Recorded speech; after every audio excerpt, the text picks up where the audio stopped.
Hey, what's up guys? Today we're going to do a cool little thing with a potato or potato. Actually, if you say potato, there's something wrong with you because there's only one way to say it. That's potato. I don't think I've ever heard anyone say potato. But anyway, yes, this is not my idea, although I think it's amazing and it's going to be fun. I've never did this before, so I'm going to be doing it together with you as an experience. And I guarantee if it works out and it looks pretty cool, you will most likely try this yourself.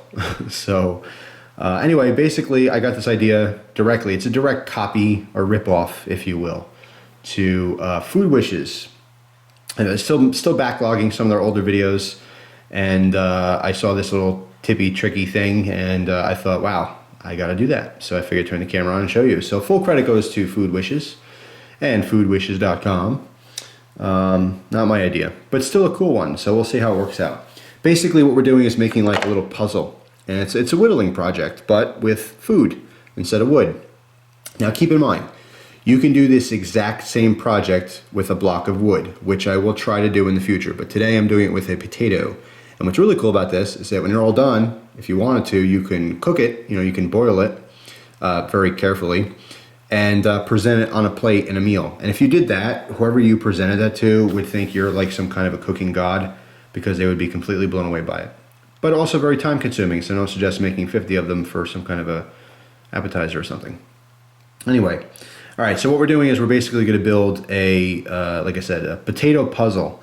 It's a ball inside of a box completely made of a potato and just one potato. So what you're going to need for this is a potato, a large knife, and a small knife, okay? You can do it all with a small knife, but I have found that a large knife is needed to do a straight cut or a better cut when you're creating your square initially. Then off to the side I just have a bowl of water to keep washing it off. So basically here's where we start. We're going to take our larger knife, okay, and we're going to make a square. Now I will edit out little things. I'll give you the idea here, the basic steps. So you want to cut a perfect square, or as perfect as possible. So start off with taking off less of the potato. You can always take off more, but once you cut it, you can't go back, right? Take off just a little bit on all sides. All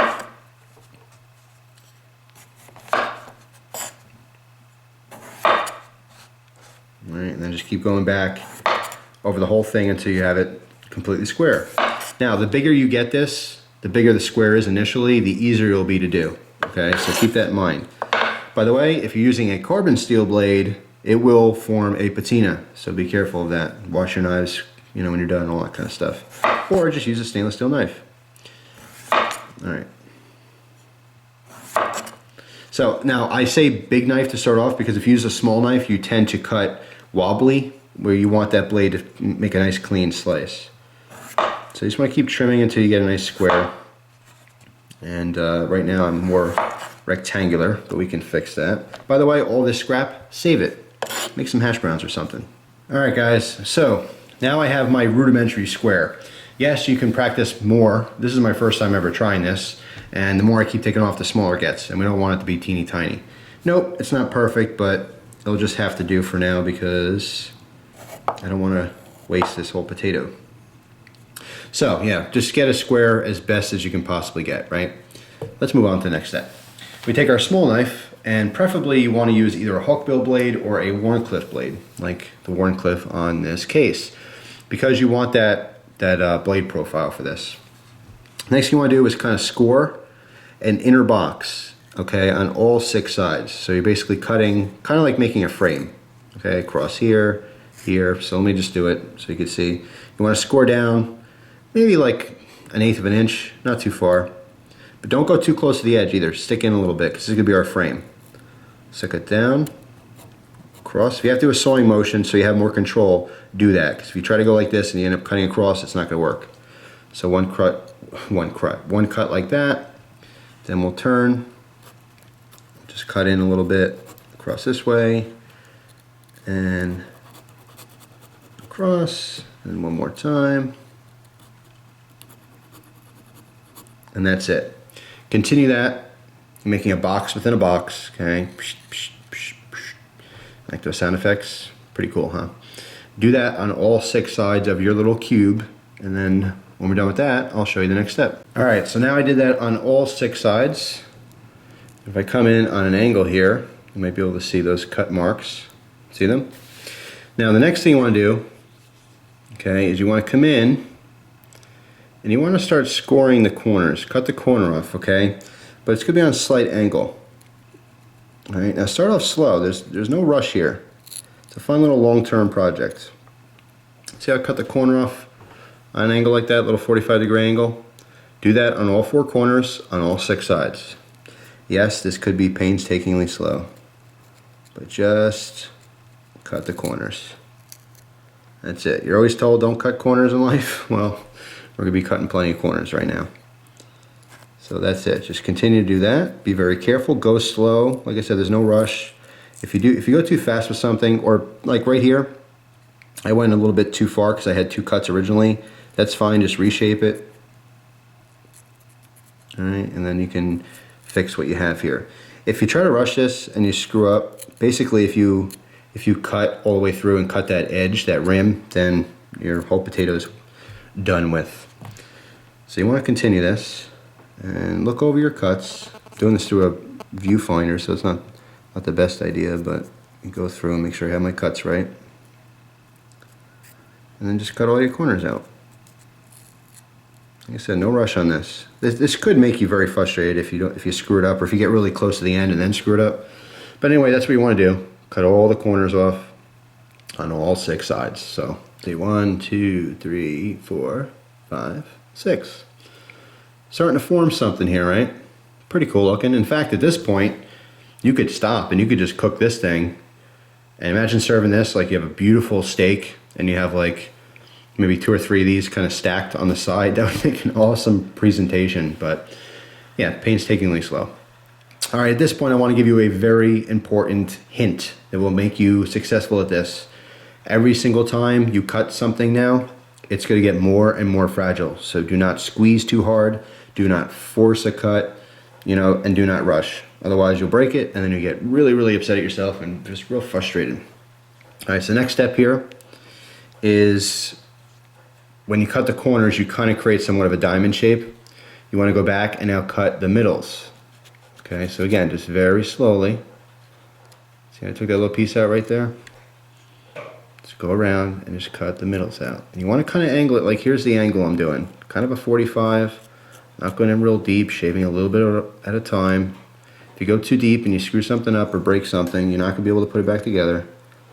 Alright, so you can always just take more time doing it. If you're not a patient person, or if you have real shaky hands or something, then this may not be a fun project for you. It's just going to make you upset.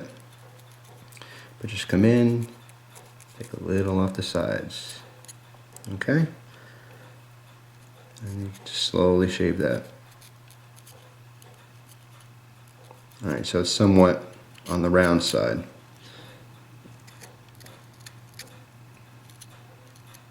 One little piece, there we go. Alright, so continue that on the rest of the sides. Alright, see how I kind of rounded that off a little bit right here? And that's still diamondy. Go through all your diamonds and just get rid of the basically sharp corners. Very slowly. Now, if you like see on this side how this square, there's thicker walls than like on that side, that's more even.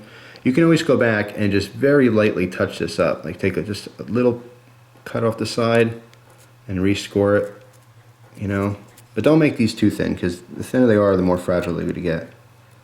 That's basically it. You can trim up a little bit at this point. So I'm going to continue on these diamonds and make them round, and then I'll get back when I'm done to show you the next step. Alright guys, just rinsing it off here. Almost done. Just want to show you that once you get that ball that's freely spinning in there, it's pretty cool. Then by the way, you want to hold the ball itself because that has the most mass. If you squeeze on these edges, it's going to break. So be careful of that, but rinse my knife off. Then you kind of roll it around and like, see right here how there's like a sharp corner? Might be hard to see, but you can come in and just lightly, knock off some of the sharp edges to make it more of a ball. You know, just barely get in there. You don't want a whole lot of pressure on this. Just move it around, just kind of just round it off. That's all. And those little bits there, that's where the water comes in handy. Just washes off. And you can feel where it's really rough too. Like coming up right here. A little off the top there. Alright, so that's pretty much it. I don't want to keep going and break it. But yeah, you can finalize this and refine it. And there you go. A potato puzzle. It's a ball in a box. How funky is that? That's awesome. Maybe I'm easily amused. But that's pretty cool. Hey, if you guys can do this, I'd love to see a video response. Now see how like this window is real big and this one's small? If you make a perfect square and really kind of, I mean, heck, if you want to take a marker and measure it all out to make it perfect, even better. But this is just off the cuff, first try ever. I'm very happy how it came out. It's kind of a novelty thing. So I'm going to, well, I don't know, maybe I'll boil it and eat it. But anyway, just another quick little tip. Don't make the ball so small that it falls out of the box. Because if it comes out of the box, not nearly as impressive. You want it just to be able to move around like that. Okay, so it freely spins. So, pretty cool. Yes, that's potato ball puzzle. Alright, that's it guys. Thanks for watching. I hope you guys enjoy the rest of your day. Take care.